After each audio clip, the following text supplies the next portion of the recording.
So this is our 8th annual OFS report for the UK sector.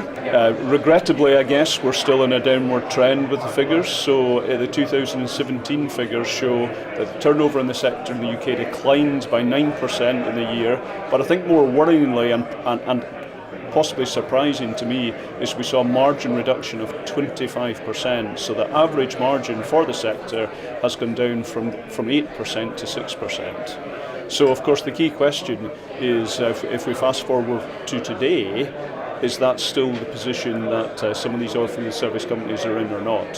Which is quite a difficult question to answer.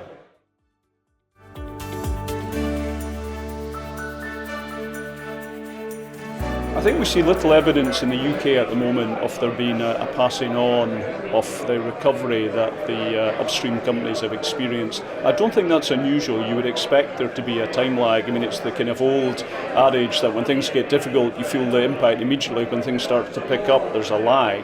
So you would hope over time it would be passed on, but I think there's still a lot of anecdotal evidence in the market that people that are pitching for work today are still under enormous cost pressure. And I think that's because the operators are very, very keen to stop the kind of price escalation that we saw in 2011 through to 2013.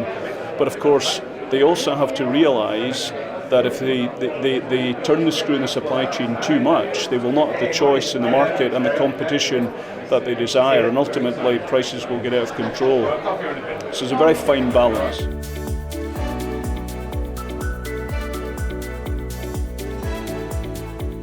Yeah, so I think that's a vital question, and it must be a question pressing in the minds of these people as to how they react to the market and where they perceive the market going in the future. I think the strong message is we're not going to return to the days that we had in 2011, 2013, where everybody was busy and you could almost charge what you wanted. I think we are in a period of time where the oil price volatility has made the upstream companies very, very cautious, and as a result of that, the supply chain companies need to find new ways of working, they need to innovate, they need to adopt technology, they need to have a new paradigm in terms of how they approach the sector to be successful. But I think there's an opportunity to do that. It's just you need to in some way dispense with the behaviours of 2 or 3 years ago.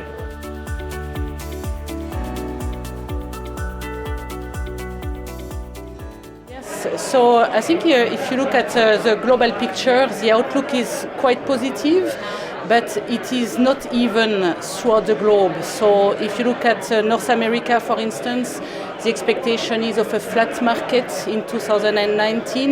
You know, the activity has slowed down last year.